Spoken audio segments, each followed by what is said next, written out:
Shalom saudaraku kasih dalam Tuhan, kasih karunia dan damai sejahtera dari Allah Bapa dan Kristus Yesus menyertai kamu. Bacaan Alkitab kita diambil dari 1 Samuel 21 ayat 1 sampai 22. Orang-orang Gibeon dan keluarga Saul. Dalam zaman Daud terjadilah kelaparan selama 3 tahun berturut-turut. Lalu Daud pergi menanyakan petunjuk Tuhan. Berfirmanlah Tuhan, pada Saul dan keluarganya melekat hutang darah karena ia telah membunuh orang-orang Gibeon. Lalu raja memanggil orang-orang Gibeon dan berkata kepada mereka, orang-orang Gibeon itu tidak termasuk orang Israel, tetapi termasuk sisa-sisa orang Amori. Dan walaupun orang Israel telah bersumpah kepada mereka, Saul berikhtiar membasmi mereka dalam kegiatannya untuk kepentingan orang Israel dan Yehuda. Daud berkata kepada orang-orang Gibeon itu, apakah yang dapat kuperbuat bagimu dan dengan apakah dapat kuadakan penebusan, supaya kamu memberkati milik pusaka Tuhan? Lalu berkatalah orang-orang Gibeon itu kepadanya, bukanlah perkara emas dan perak urusan kami dengan Saul serta keluarganya, juga bukanlah urusan kami untuk membunuh seseorang di antara orang Israel. Tetapi kata Daud, apakah yang kamu kehendaki akan kuperbuat bagimu?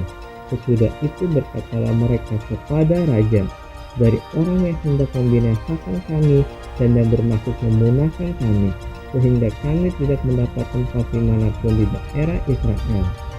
Biarlah diserahkan 7 orang anaknya laki-laki kepada kami, supaya kami menggantung mereka di hadapan Tuhan di Gibeon, di bukit Tuhan. Lalu berkatalah raja, aku akan menyerahkan mereka. Tetapi raja merasa sayang kepada Mephiboset bin Yonatan bin Saul, karena sumpah demi Tuhan ada di antara mereka, di antara Daud dan Yonatan bin Saul. Lalu raja mengambil kedua anak laki-laki Rispa binti Ayah yang dilahirkannya bagi Saul, yakni Armoni dan Mephiboset, dan kelima anak laki-laki Merab binti Saul yang dilahirkannya bagi Adrian bin Barzilai, orang Mehola itu. Kemudian diserahkannya mereka ke dalam tangan orang-orang Gibeon itu. Orang-orang ini menggantung mereka di atas bukit di hadapan Tuhan. 7 orang itu tewas bersama-sama. Mereka telah dihukum mati pada awal musim menuai, pada permulaan musim menuai jelai.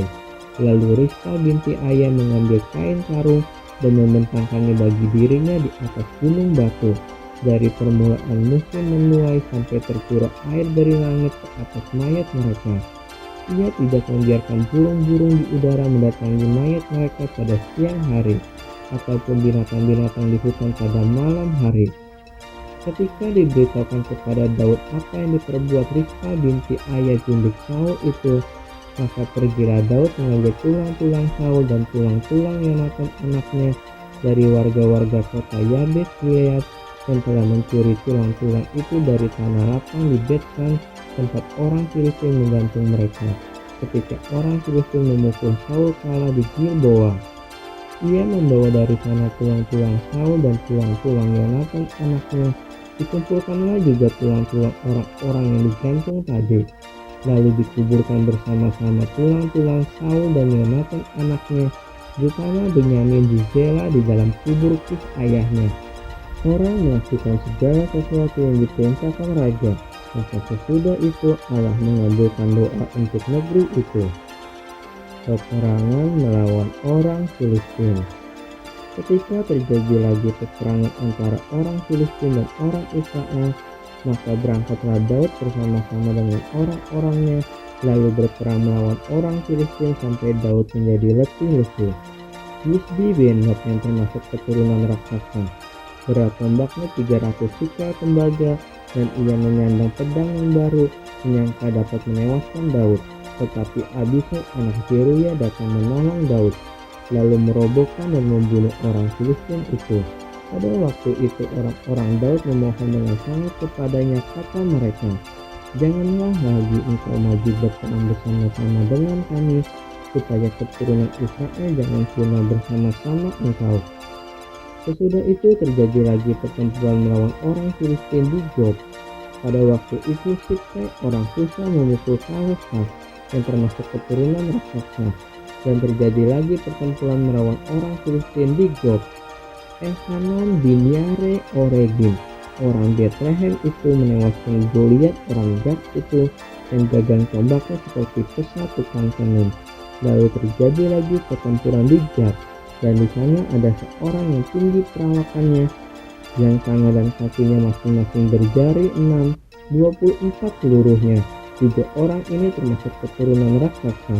Ia mengolok-olok orang Israel, maka Yonatan anak Simea kakak Daud menewaskannya.